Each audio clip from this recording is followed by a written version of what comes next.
Well, this module is more focused on vSAN storage services. When we say vSAN storage services, means is what are the additional services beside the native object-based storage? What kind of storage being provided by your vSAN storage, right? Like a customer is looking kind of file service solution, or maybe customer wants looking to build a kind of cluster that require the share storage kind of your raw RDM we refer as, especially on Windows cluster or maybe some another kind of Linux platform. So vSAN comes with additional storage services. We can leverage that. However, my underlying storage still would be my vSAN based object storage. But the way the techniques they are using, they are providing you kind of file service storage and the sorry, this is not the part. vSAN file services and vSAN iSCSI target storage. Okay, file services especially to making up a file service solution and share the kind of NFS storage. It's not purely NFS, SMB or NFS both, maybe for Windows server, maybe for Linux server, and that use that as a common file storage. And vSAN iSCSI target. iSCSI target, especially as I said, looking for a kind of remote storage solution where you can build up kind of Windows cluster with a shared storage. Okay, so these services are there. We'll talk about the file service. We'll explain how to turn on, configure vSAN file services, create and view the share, and create the snapshot for a file service share, and monitoring and performance of vSAN file services, right?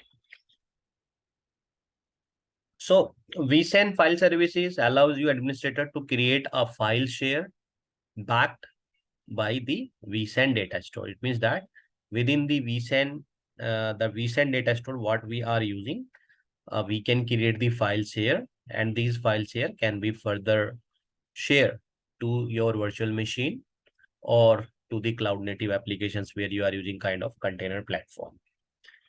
Okay, so designed for adopting by the cloud native applications and your traditional virtual machines. It support SMB version 2.1 and 3. Same way it support like we are using target as Linux, NFS version v3 and NFS version 4.1. Assigns the file share quota. When we say this file share quota, like an underlying file storage, we have created 64 TB, but we want to define a quota kind of 2 TB or 5 TB, we can define that. And compatible with other vSAN services. It means that if we are leveraging another services with vSAN kind of we are using iSCSI target, or maybe we are using kind of dedupe encryption and all, that will not make an impact. Still, you can enable the file services, and you can further share these file shares to your cloud native applications and to your virtual machines, right? Well, what do we need for building up the file service environment? Each vSAN host must have minimum 4 vCPU, 10 GB of RAM at least, static IP address in the same subnet, because what it's going to create, it is going to create some of the file server VMs, and from those VMs, it's going to provisioning the file share. It's a kind of VM, but exactly you will not see that. That's a kind of containerized VMs in the back end, you will not able to see, but definitely will be assigning an static IP, fully qualified domain name and PTR record. And yeah, then you can share Kerberos space where you can integrate with your Active Directory for the authentication purpose, SMB share and the NFS share. So that's what I told, like AD could be used in authentication purpose. Domain user should have sufficient privilege to create and delete the computer account within AD. Read-only domain controllers are not supported when we are going to integrate kind of Kerberos authentication with your SM. However, it's an optional, but if you want to leverage that, you can. So enabling the file services, how do we enable the file service? So, well, it is just a click. When we'll go, as I said, a file service itself as underline using your vSAN data store. Once you will Definitely, my prerequisite should be a vSAN cluster should be configured properly. Then under the vSAN list of vSAN services, we will enable the file service. Okay. Then it is asking you when you will enable the file services, it will ask you to deploy the file server OVF. So what is the file server OVF template? It's a available template over the internet. You have to download, or if your vCenter have an internet connection, you can download it online. Then you will upload back, or you have to give the path manually OVF, right? But if it's online, then it will automatically detect and it will automatically deploy. What actually it's doing, as I said, it's going to deploy kind of your FS VMs. Okay, file server VMs. And how many FS VMs it will deploy? It's depend upon your cluster. Maximum one host will be having one FS VM, file server VM, and maximum you can create up to 64. Like 64 is the max limit of my cluster. Cluster supports up to 100 files here. When I say 100 files here, it means that like slash file share 1 slash file share 2 slash file share 3. Jointly, they could be SMB or they could be your NFS share, right? So it's all depend upon your environment, what kind of target environment where you want to enable. Like my target environment is Linux based, then you will enable NFS. My target environment is SMB based, then you will use the SMB share. Shares are something like you can do at any point of time. I mean, you can create at any point of time. Also, like for FSVM, you can scale up and scale in on the basis of your requirement. Okay. Sir, the FSVM basically, what does it do? Like, it creates a file share, Yeah, or definitely. Yes, in the back end, it is my source of creating the files here. Okay. But okay, again, these from where these are taking the storage, they are taking the underlying storage from your vSAN data storage. Sir. Okay, because so definitely they require some underlying storage, right? yes, I have. Yes. So from So, where they, yes, yes, please. sir, the VM will act as a service, or will it act as a storage? For No, an example, this what is I'm saying kind is of, like, yeah, this is providing you the FS services, file share services. Kind of it's an medium to providing the file services. Like simply you can say it's a kind of set of services that's from where you can configure the file services. Same way, simply see, you want an kind of operating system or kind of an interface, right? That vSAN cannot provide you directly. So for that, what vSAN is using? vSAN using these VM as a medium for configuring the file services, file shares actually. okay. Get my point? And sir, Yeah. the file services VM, would it be associated with one storage, like one NFS share, or can be No, associated no, with no. multiple? They will be hosted on top of your vSAN data store. Okay. This is my vSAN data store. The VM, the VM is just a source. Whatever share it will create for my end VMs, like this is my Windows server, maybe this is my Windows server, and we have created a SMB share of, for example, 1 TB, right? So this 1 TB will be occupied under your vSAN data store. Is it right? Yes, sir, yeah. Your question? Yep, yes, sir, yep. Okay, okay. So same way it happens in the Nutanix environment, just for your understanding purpose. Nutanix also create the kind of file service VMs on the top of their Acropolis distributed storage fabric that we refer as ADSF. And in Nutanix, we have only the limitations of creating 3 VMs. Those are in kind of highly available mode. Same way, all these 64 VMs being configured as an highly available mode. The end user, if particular VM is got kind of disconnected or something, end user will not be impacted because these are syncing up with each other. So ideally, we should not go beyond 3. It's enough. But if you still you looking up the more storage and more configuration you can create it, right? So like you could see here, these are the kind of appliances. These are the lightweight photon appliances, especially just these are designed especially for giving the file services, right?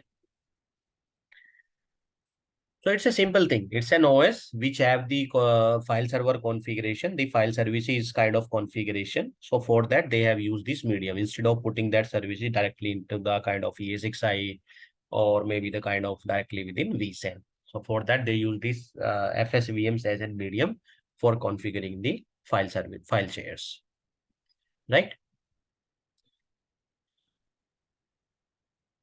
So as this is being said, like whatever the file share VMs we are going to configure when we will enable the file service, it will ask me the protocol, it will ask me the REST target DNS, it will ask me subnet mask, gateway, and here you are going to assign the IP addresses and FQDN. So those IP and respective FQDN should be configured in advance within my DNS server, right? That's what we have seen in the prerequisites, right?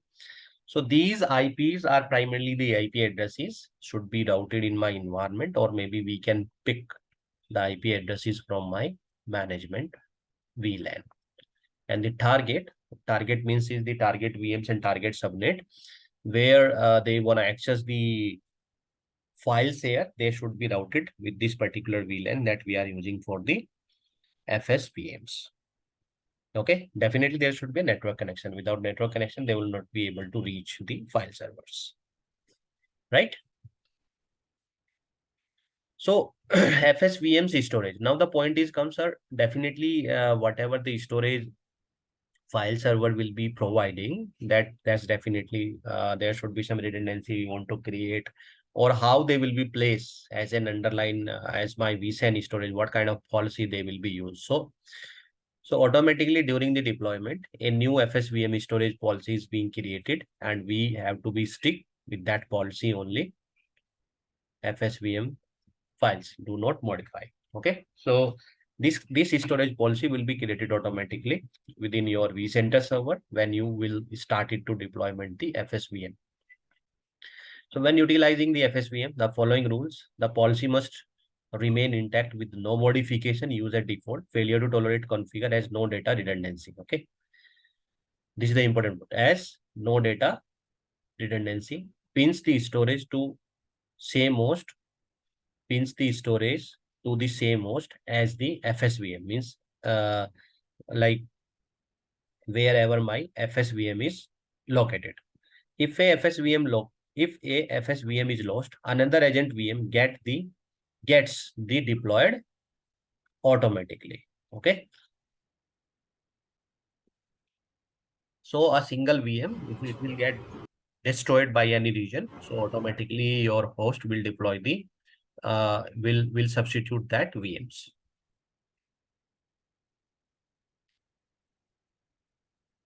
So this is for creating a files here, how we go to create a files here. So within vSAN, we'll get a tab of creating files here. Probably you could see here, the election of here, you will get an election of it is SMB or it is NFS. Okay. Then my version, which version we gonna to use, and the authentication purpose, and the storage policy, definitely we have to change the vSAN one, and share warning and share threshold. What it say? From here, you will get like, for an example, you say 70 GB and threshold is kind of 90 GB out of 100. So you will get that message like 70 GB for that particular share, you will be getting warning, and you will be hard quota is you have defined 90 GB. So the user cannot go beyond the 90 GB, the end user, right? This is the hard Yes, yes, sir. Okay. share. Because vSAN should have some extra space for Yeah, caching. definitely. Yeah, it will not go like so this is my access control, customized net access. So there is defined like how do we no access, but definitely nobody will access. Allow access from the IP. This is a kind of access control list actually we define the IP, the subnets, the respective VMs only who can access the file shares, right? This is something like when we do the sharing, to whom we want to give the permission, respective IP addresses, selected IP addresses, selected subnet, right? Okay, so well, this is the where we once we'll access it. So simply how you will access this share, like once you have configured this share, you are an user VM. How do you access this share? In a Windows Server VM, how you call the file server? Back, IP. yeah, FQDN or this and my share name. That's what is standard way, right? Yeah. In my run command, we search it, or in the command prompt, and we can mount it as a permanent kind of share drive, right? So there could be multiple VMs, because file share typically we keep just kind of an option of my just a common shareholder, right? Common placeholder for my data, that the number of users can be accessed simultaneously, right? That's what is the purpose of creating the file share. Same way for Linux, what is the way of accessing the file share? We will access, but only the thing we have to keep in mind, if it is for Windows, my file share protocol will be SMB, and if it is for Linux, my file share protocol will be NFS, right? Yes, sir. Yeah. Okay, sir. Okay, sir. Yeah, but the one thing just click in my mind, whether it's possible to access externally or not, that is something even I have to check whether this, like for internal VM, this is fine, but can we go outside of cluster? That's an important point. And also, can my physical server access this NFS? Logically, answer is yes, because NFS is end of the day NFS. Until unless I am on the network, I can access it, right?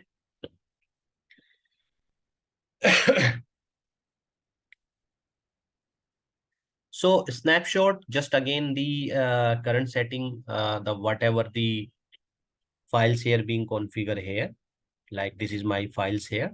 You will not see here kind of VMs or how many VMs, because it is something kind of your backend containerized form of your file servers. But yeah, definitely you will see the list of files here. So what is the advantage of taking the snapshot of files here? Let us suppose today is the date of, for an example, today is 17/9/2023, 10:45. I took a snapshot. Post snapshot, I have made some changes there, or maybe I accidentally delete something. So if I revert that to that particular point in time, then my data will be restored back. Okay, so that's an advantage of taking the snapshot. Again, we can configure through UI. There is a tab of UI, and or API. Through API interface also we can take the backup. Okay. So API allows you third-party backup vendors to create, extract, and differences between the snapshot. Also, what it say, like if you want to take the backup of any third-party kind of backup tool, we can take the backup as well. That's also possible altogether, right? Okay, sir. Yeah. So support additional configuration. When we say the additional configuration, like vSAN file service support following vSAN, support data in transit encryption, that is supported. There is supported. Allow unmap storage reclamation. Reclamation means if any storage is not being used, we can unmap that, or we can reclaim that storage as well.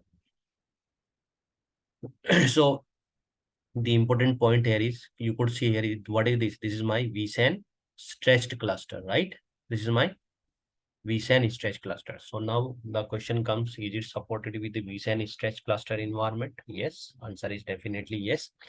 And all these are my kind of, you can see, what are these? These are my file shares, right?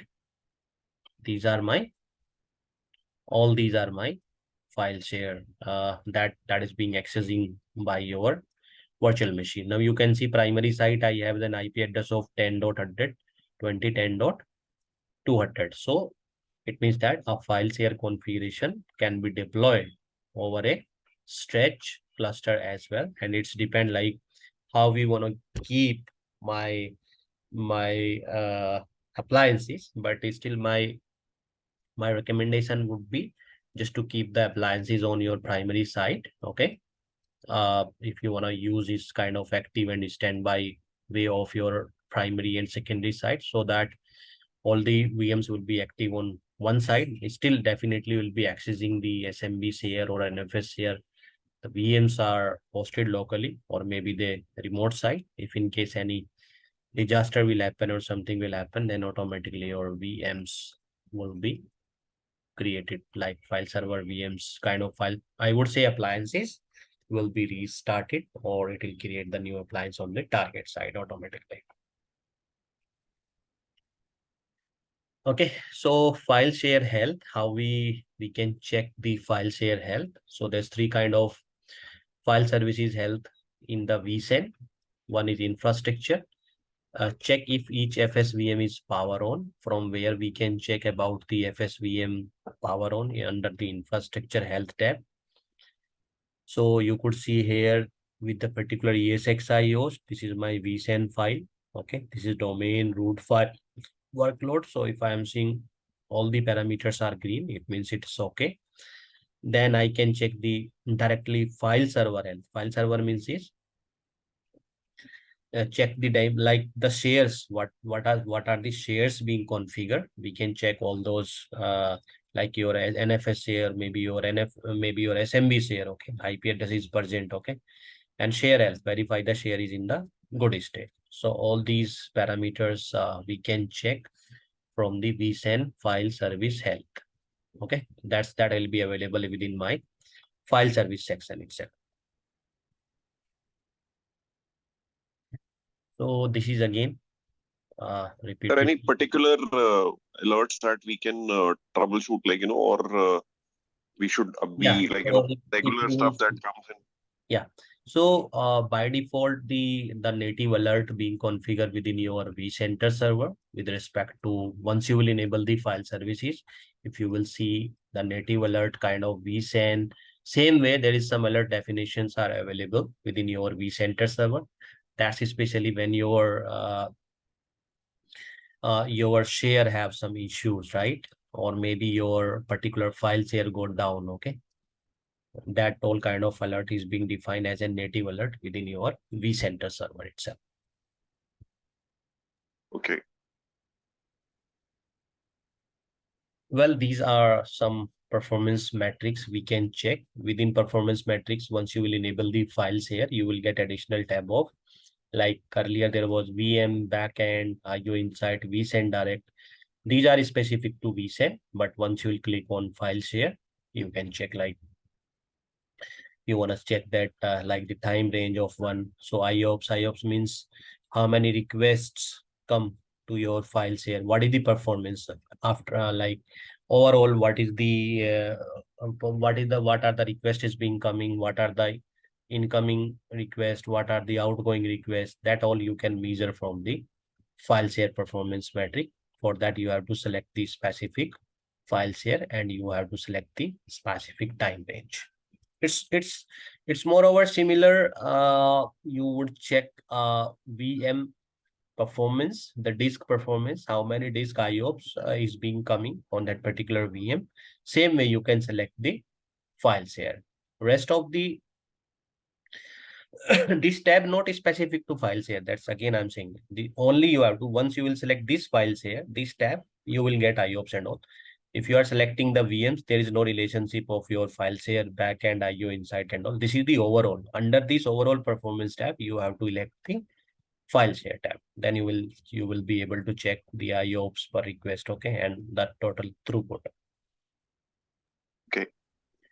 Yeah, so here is some lab. Configure the file share, create, mount the NFS share to the desktop, then vSAN file service. View the vSAN file service virtual objects. Okay, so it's more over just for end-to-end configuration of your file services. Okay, yeah, definitely we'll be performing this in the lab. So what we understood so far, understand the purpose of files here. vSAN file services, create the files here, explore and monitoring the performance of vSAN file services. Okay.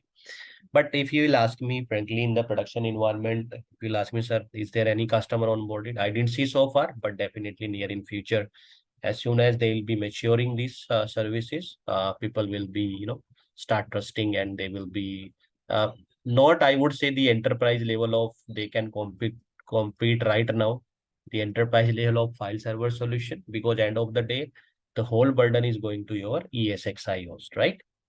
Yes, I am. Yeah. So ESXi need to perform a lot of tasks together. If we are enabling, we have to be little bit careful. Like for a startup environment, kind of like we need a minimum kind of 10 TB of files here, and then that's okay. You can go in and you can configure. Okay.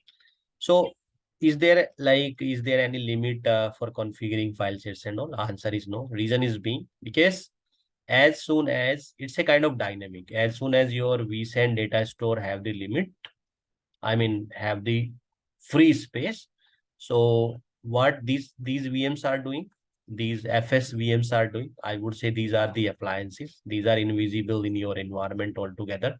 It will not show kind of VMs are there or you can start up. No, no, no. These are kind of in containers will get built, and their all configuration you will not see. These are invisible at all because that's all being taken care in the backend by your ESXi host. Only what you can see on the top of these, by leveraging these VMs, what you can do is you can only create the file shares like that. Okay. So all the file share related functions you will see here: add, edit, delete, snapshot, create the new files here. That all you will be configuring from this under the vSAN from the file share console. It's not like that you will be accessing the UI of any of the VMs and you are doing something there, right? So how they'll access these files? Suppose we have DFS, like an example in Windows. How they used to access these files here, sir? We are given a path, Yeah, graph. that's I told you, na. Like once you Yeah, will create the files here, like here you see the prod FS, right? This yeah. prod Okay, okay. FS, this prod FS is going to create its own path, right? Then Ah, once you will see here, right? This prod FS, one minute, let me just go a little bit back here. This is the name, NFS. These yes. are all. So Okay. it's going to create a path // files here // files here name. This path It will be accessible. yeah, Okay, okay. correct. This path will be accessible to my end user, to my And end. we'll give ACL for this also. Okay, access control. Correct. Hmm. Absolutely right. ACL we can configure particular subnet set of VMs. Where do you want to allow the access? You can configure, right? Also, you can integrate with the Active Directory Kerberos authentication. So, Okay. right? But yeah, but right now in the market they won't ask in depth of this much, right? Yeah, but definitely, like from future perspective, we should have a knowledge and we should be understanding of that, right? Yeah. Okay, sir. So next module is moreover focused on describing about the iSCSI target services, how we can leverage that, and how we configure the networking and detailed step of configuring the iSCSI target service. Okay. So have you ever configured any kind of iSCSI target? What is the concept of iSCSI storage environment? What we do there? So Yes, figured, yeah. yeah. So iSCSI target, that's going to create kind of, probably IQN, iSCSI qualified name. Okay. And there is an always, if I'll talk a traditional storage environment, let us suppose these are my end server and this is my storage fabric at all. So I can reach over the network. So this is my iSCSI target and I refer them as an iSCSI initiator. Correct? So target always have IQN number, and on the target, I have to define the iSCSI initiators detail. How I will give, either I have to provide the IP address of my initiators and I mean there, after all, there should be a communication between my target and initiator. over the TCP IP. So if this communication is fine, let us suppose this is my target. This target is going to have some IP addresses. For an example, 10.5.6. Maybe it will have from initiator side, they should have an IP address also, 5.7, 5.8. Then if target is properly configured and we have assigned some raw storage that we refer as LUN, LUN, LUN, logical unit number, okay, that is being bind with the particular target IQN number. From the initiator side, we have to search the target. When we are searching the target from the initiator side, we have to find the target through IP address or maybe through IQN number, okay. If we'll find the target through IP address or maybe through IQN number, then we would be able to discover the associated storage, the associated LUN to that target, and those LUNs are mapped there. So initiator, I would say these source could be your physical server, source could be your ESXi server, right? Or source could be your VM directly, correct? So that point of time, you have to configure this. This storage will be visible here as an raw storage. Then you have to configure like the way if these are ESXi host, you configure as a data store. If these are my Windows server, you will configure as a new disk, right? Maybe the E drive, maybe the F drive, whatever the drive letter you want to prefer, right? But the special use case, like when we talked in very beginning, within my vSphere environment, the special use case when we enable the iSCSI target service here within my vSAN environment. So this will not consume by your physical ESXi host. These iSCSI, whatever the storage we will be configured, these storage will be consumed here by your virtual machines, okay. And the special use case, when I say the virtual machines which are looking kind of shared storage, just especially for the clustering purpose, kind of database cluster or maybe some application cluster that require the shared storage. So that point of time, these VMs will work as in my iSCSI source, and this services where I have enabled, this will work as a kind of iSCSI target, and the VMs are going to call to my target server through IP address or through the IQN number that is being defined on the target. Then you will be going to provision these iSCSI storage. Again, end of the day, whatever LUNs, whatever storage we are creating, those will be hosted to underline vSAN storage. Correct? Just for a high level understanding is clear. Yes, yeah. All right. So about the iSCSI target, with the iSCSI target service, a remote host kind of that's what I have just described. A remote host with the iSCSI initiator can transport block level storage to an iSCSI target. You can configure one or more iSCSI target to your vSAN cluster to provide the block storage. Block means kind of raw storage to the legacy server. You can add one or more iSCSI target that provides the storage object, kind of your LUNs. Each iSCSI target is identified its own IQN number. What it means? It means that is when I'm talking about the iSCSI target, like for an example, can I create iSCSI target 1, which is giving the shared storage to my VM here? Can I also create another iSCSI target, which is giving the kind of raw storage to another set of VM? It's altogether possible, right?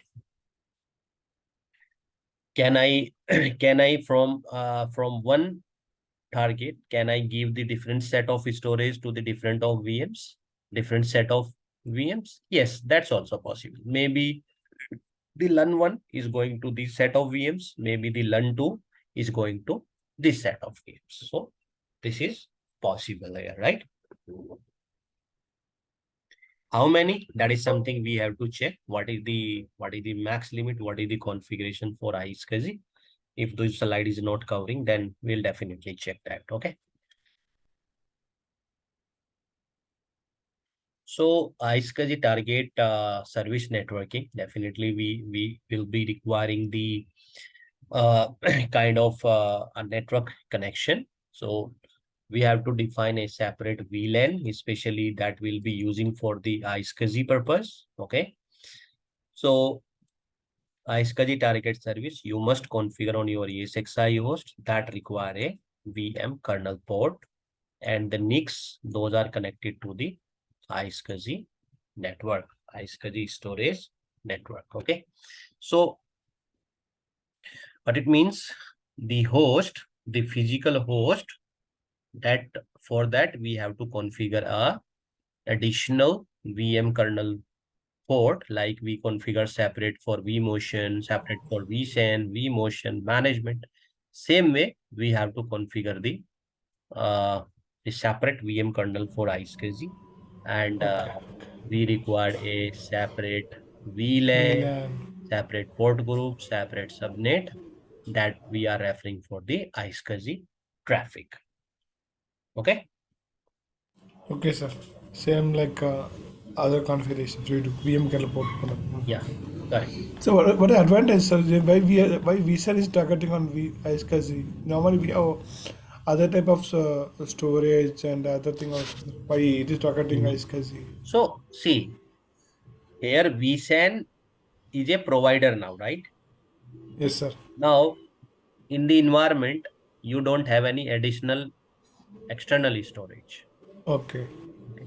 But still you are looking for a raw storage solution, a block level storage solution. Okay. Let's say that I've described in beginning, right? That's looking for a block storage or maybe raw storage kind of clustering environment, right? They are looking for the shared, your virtual machines itself looking for the shared storage, right? But you don't have any external storage solution. So what you can do that time?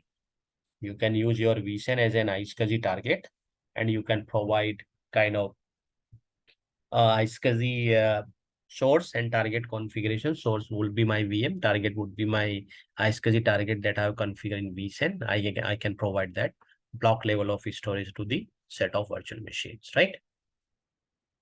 Get it? Yes, sir. Got it, sir. So Yeah. here vSAN iSCSI object appears as an vSAN storage because they are not mounted directly to your VM as a VMDK file. vSAN iSCSI objects are mounted through a guest VMs using the iSCSI initiator that we are talking, right? So be aware, vSAN iSCSI learn object is not directly mounted in your VM. They will be unassociated by default, because how you will call it, like as I let you know the topology again, it's not direct, like it's not like that this is my vSAN storage and you can directly mounting it. It's not like that. You have to call being as an iSCSI initiator. Being as an iSCSI initiator, you will call to iSCSI target here. Then once you will configure iSCSI initiator within your operating system, you will call to target, then the associated LUN will be visible. Okay. And also you have to do some disk level of formatting, right? If you want to use and share LUN, right? You will go to disk management, you will see a raw disk there. You will just create partition, enable it, and on the other side, you will just rescan it. Okay. You don't need to create partition 2 times. From any of the side, you will create the partition. Secondary side, you will just call to the common target and you will just rescan your disk management. You will be able to see, like for an example, this is my 2 TB LUN. So you will be able to see the kind of shared 2 TB LUN to your virtual machines, right? We Yes, clear? sir. Yes, sir. Yes, Okay. yeah. Yeah. So again, is the lab, we have to configure the iSCSI services. So from vSAN perspective, it's only we have to configure the iSCSI target, and the native steps we have to configure on my virtual machines. And definitely iSCSI target VM kernel is required for. We'll be covering it in lab in details. Don't worry about that, right?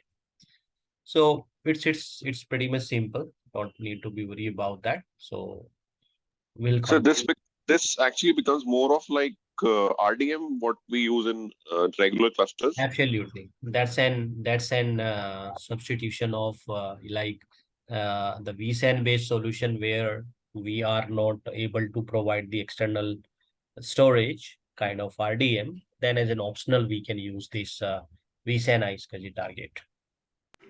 Right. But sir, we was also same kind of situation, same kind of functionality, virtual volumes. But vVol is again from external storage, na? Yes, sir. This is something we are using vSAN as an underlying storage, and on the top of that, we are integrating the iSCSI target, and we are providing the roll-ins to my virtual machines. So does this would this create components and everything similarly? But like my confusion is like iSCSI will provide us with a set of block level storage, but Yeah. at the back end in the vSAN, would it still have components, or it will be still sitting as a one component only? Should have components, right? I mean, if we are leveraging Yeah, vSAN. yeah, definitely. It'll follow the kind of storage policy in the back end. Okay. Okay. And Okay. my underlying storage will be protected by my underlying storage policy. Okay. Okay. Yeah, the more clarity we'll be getting once we'll be starting the lab, definitely. We'll be performing these all things. So that's it from this NFS and iSCSI storage for today. And yeah, rest part will be covering in the labs, the configuration and all. All right. Right. Okay, sir.